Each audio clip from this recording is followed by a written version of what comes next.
ونستعينه ونستغفره ونؤمن به ونتوكل عليه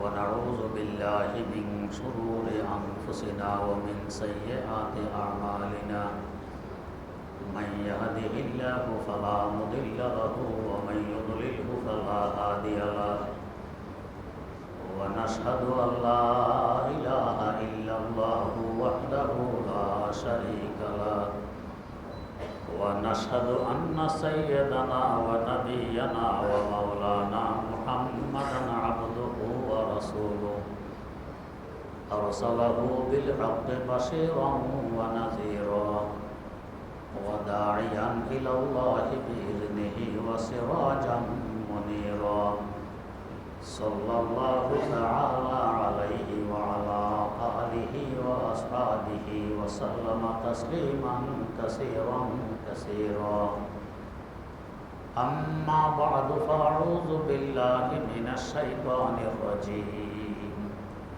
بسم الله الرحمن الرحيم يا أيها الذين آمنوا اتقوا الله وكونوا مع الصادقين صدق الله مولانا العظيم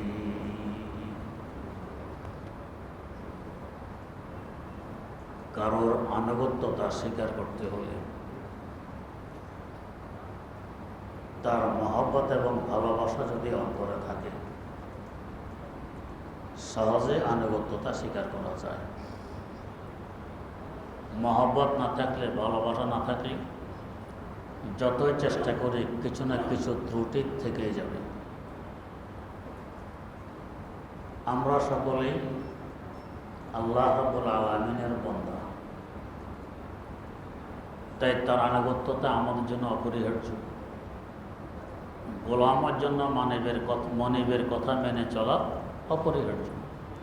কথা না মানলে অনেক সময় শাস্তিও ভোগ করা লাগে।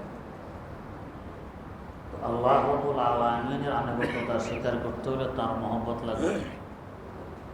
ইয়া আইয়ুহাল্লাযীনা আমানুত্তাকুল্লাহ, ও মুমিন বান্দাগণ, আল্লাহকে ভয় করো। এক ভয় তো ডান্ডার, আর এক ভয় ভালোবাসার। ডান্ডার ভয়ে গুনাহ থেকে বিরত থাকে, ভালোবাসার ভয়ে ইবাদত করে, আনুগত্যতা স্বীকার করে। উভয় মহব্বত আর ভালোবাসা তোমার অন্তরে লাগবে, তবে আমার আনুগত্যতা স্বীকার করা সহজ হবে। ভালোবাসা আসবে কিভাবে? আল্লাহ পাককে আমরা দেখি না, সরাসরি তার কথা শুনতে পাই না, ধরতে পাই না, ভালোবাসা আসবে কিভাবে? কুরবান যাওয়া চাই আল্লাহ রাব্বুল আলামিনের মেহেরবানির উপর। মেহেরবানি করে সে ভালোবাসার রাস্তা আমাদেরকে চিনিয়ে দিলেন। কি বললেন? ওয়াকুনু মা'আস সাদিকিন, যারা সত্যবাদী, অর্থাৎ যাদের অন্তরে আমার মহব্বত আছে, ওদের সংস্রব এখতিয়ার করো, ওদের সান্নিধ্যে থাকো। এতে করে তোমার অন্তরও আমার মহব্বত জন্ম নিবে। এখন না বিভিন্ন তেলে বিভিন্ন গ্রান আসার জন্য মেডিসিন ব্যবহার হয়। আগের যুগে এত মেডিসিন ছিল না। কিভাবে করতো? যেমন কোনো তেলে গোলাপের গ্রান লাগবে, কোনো তেলে চামেলি ফুলের গ্রান লাগবে। তো সাধারণত করতো কি, তেল বের করে সরিষা থেকে কিংবা তিসি থেকে, এ বলে তিলের তেল, তিসির তেল। আগে মেশিনে তিসির চামড়াগুলো খসে ফেলে দেয়, এটাকে বলে মুজাহাদা সাধনা। খসে ফেলে দেয়, সামান্য একটু পল্লা থাকে।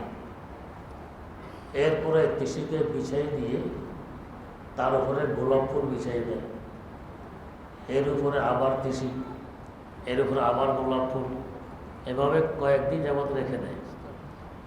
এতে করে আস্তে আস্তে গোলাপ ফুলের গ্রাম তার মধ্যে বিস্তার লাভ করে। এরপর এখান থেকে বের করে এনে তিসি থেকে তেল বের করলে গোলাপের গ্রাম পাওয়া যায়। যদি চামেলির গ্রামের দরকার হয় তো তিসি বিছিয়ে দিয়ে তার উপর চামেলি ফুল বিছিয়ে দেয়, এর উপরে আবার তিসি, আবার চামেলি, আবার তিসি, আবার চামেলি, এভাবে কিছুদিন রেখে দেওয়া হয়। চামেলির গ্রাম তিসির মধ্যে বিস্তার লাভ করে। এবার তিসি থেকে তেল বের করলে চামেলির গ্রাম পাওয়া যায়। তো যেই ফুলের গ্রাম দরকার ওই ফুলের সংসর্গে, ওই ফুলের সান্নিধ্যে তিসিকে কিছুদিন রেখে দেওয়া হয়। আগে হলো মুজাহাদা, সাধনা কি, চামড়া কষে ফেলে দিতে হবে। তারপর হলো সংসর্গ, সোহবত, সান্নিধ্যে থাকা। আমাদেরও কিছু আগে মুজাহাদা লাগবে, সাধনা লাগবে কি, চোখের হেফাজত করা লাগবে। চোখ নাজায়েজ কাজে ব্যবহার করা যাবে না, অশ্লীল ছবি দেখা যাবে না, চাই মোবাইলে হোক, টেলিভিশনে হোক, কম্পিউটারে হোক, ল্যাপটপে হোক, অশ্লীল ছবি দেখা যাবে না। বেগানা মহিলা দেখা যাবে না, ছোট বাচ্চাদের দিকে কুদৃষ্টিতে দেখা যাবে না, কুমনোভাব নিয়ে দেখা যাবে না। এটাকে বলে সাধনা, মুজাহাদা। গান বাদ্য শোনা যাবে না, বিনা প্রয়োজনের বেগানা নারীর কথাবার্তা শোনা যাবে না। জবান, মিথ্যা কথা বলা যাবে না, অশ্লীল ভাষা ব্যবহার করা যাবে না, কাউকে গালি দেয়া যাবে না, বেহুদা কথা বলা যাবে না। অন্তর, কারো ব্যাপারে কুধারণা পোষণ করা যাবে না, কুচিন্তা অন্তরে আনা যাবে না। আসবে, এটা অন্তরের বৈশিষ্ট্য, না দুনিয়ার কথা আসে। যখনই মনে পড়বে কুচিন্তায় কুধারণা এসে গেছে, আস্তাগফিরুল্লাহ বলে দুরূদ শরীফ পড়া শুরু করে দেব, দেখবেন কুচিন্তা চলে গেছে, কুধারণা চলে গেছে। এটা হলো সাধনা, মুজাহাদা। এই সাধনার পরে এখন কোনো আল্লাহওয়ালার সংসর্গে থাকলে, তার সান্নিধ্যে থাকলে, তখন দেখবেন যে তার রং আপনার মধ্যে বিস্তার লাভ করছে। তার ইবাদত, তার আখলাক, তার যা কিছু আছে সব আপনার মধ্যে আস্তে আস্তে পাওয়া যায়। এটাকে বলে সংসদ। তো আগে লাগবে মুজাহাদা, সাধনা, এরপরে হলো সংসদ বিস্তার লাভ করে। চিশতিয়া তরিকার এইটাই নিয়ম। আগে তাখলিয়া, নিজের অন্তরকে গুনাহ খাতা থেকে খালি করো, পরিষ্কার করো। এই যে চিশতিয়া তরিকার প্রথম সবকে লা ইলাহা ইল্লাল্লাহ পড়ার তরিকা কি, কাল্পনিকভাবে লা নাভির নিচ থেকে টেনে ডান কাঁধের দিকে নিয়ে আসো। ইলাহা বলার সময় লায়ের টান ডান কাঁধ পর্যন্ত উঠবে, তখন ডান কাঁধকে পিছনের দিকে ঝাঁকি দিব। খেয়াল করবো কি, আমার অন্তরে আমার আল্লাহ ছাড়া যা কিছু ছিল সব কিছু বের করে পিছনে ফেলে দিলাম, এখন অন্তর খালি। এবারে বামদুদের 2 আঙ্গুল নিচে ঝাঁকে দিয়ে বলবো ইল্লাল্লাহ, আল্লাহ পাকের মহব্বত ডুববে এই নিয়তে, যারা মহব্বতকে অন্তরে স্থান দিলেন। এই মুজাহাদা, আগের তাকলিয়া, দিলকে খালি করো, এরপরে ইল্লাল্লাহর নূর ভিতরে ঢুকো। আপনি আতর খরিদ করতে গেছেন, নিজে শিশি নিয়ে গেছেন, শিশিটা আগে পরিষ্কার করা লাগবে, এরপরে এখানে আতর। শিশির ভিতরে পায়খানা, আতরওয়ালার কাছে গেছেন, ভাই আতর দাও, সে জীবনে দিবে। আমার লস হইলেও তো তোমার এখানে আতর দিব না, আমার এই মহামূল্যবান আতর তোমার এই পায়খানাওয়ালা শিশুতে দিয়ে নষ্ট করবো, যে দেওয়া হবে না। আমার যদি অন্তর নাপাক থাকে গুনাহের কারণে, এখানে নূরে ইলাহি, আল্লাহ পাকের নূর কীভাবে ডুববে? ডুববে না, আতর তো ডুববে না। আগে অন্তরকে পরিষ্কার রেখে বলে সাধনা, মুজাহাদা। এরপরে যায় নেককার বন্দাদের সংসর্গ, সোহবত, তখন তার প্রভাবে আমার অন্তর প্রভাবান্বিত হবে। দেখবেন ইবাদত কত সহজ হয়, আল্লাহ পাকের মহব্বত কীভাবে অন্তরে জন্ম নেয়। তবে আল্লাহ রাব্বুল আলামিন আনুগত্যতা স্বীকার করা আমাদের জন্য হবে সহজ, মোটো কঠিন হবে। আমাদের কারো কাছে নামাজ মনে হয় পাহাড়, এত কষ্ট লাগে। আর কিছু বান্দা আছে, এরা সারাদিন নামাজে পড়ি, এত সাত লাগে, নামাজ থেকে ফিরে রাখা যায়। ভোর রাত্রে উঠে তাহাজ্জুদ করতে, এটা আরও বড় পাহাড় মনে হয়। কিন্তু যারা আল্লাহ ওয়ালা, এরা ভোর রাত্রে হইলে না উঠলে এদের অশান্তি শুরু হয়, উঠাই লাগবে। অজু করতো তাদের মজা, ঘুম থেকে উঠতো মজা, নামাজ পড়তো সাত, দোয়া করতো সাত, এরা সুস্বাদের ভিতরে কাটে। কেন? যে এখন অন্তর পরিষ্কার। আরেক আল্লাহওয়ালার রঙে রঙ্গিত তার সংসবের বরকতে, যার কারণে এখন এগুলো স্বাদের বস্তুতে পরিণত হয়ে গেছে। আল্লাহ রাব্বুল আলামিন আমাদেরকে সাধনারও তৌফিক দেন, মুজাহাদারও তৌফিক দেন, নেককার বান্দার সংসর্গ আমাদেরকে মিলিয়ে দেন। সুবহানাল্লাহি ওয়া বিহামদিহি, সুবহানাকা আল্লাহুম্মা ওয়া বিহামদিক আশহাদু আল্লা ইলাহা ইল্লা আনতা আস্তাগফিরুকা ওয়া আতুবু ইলাইক।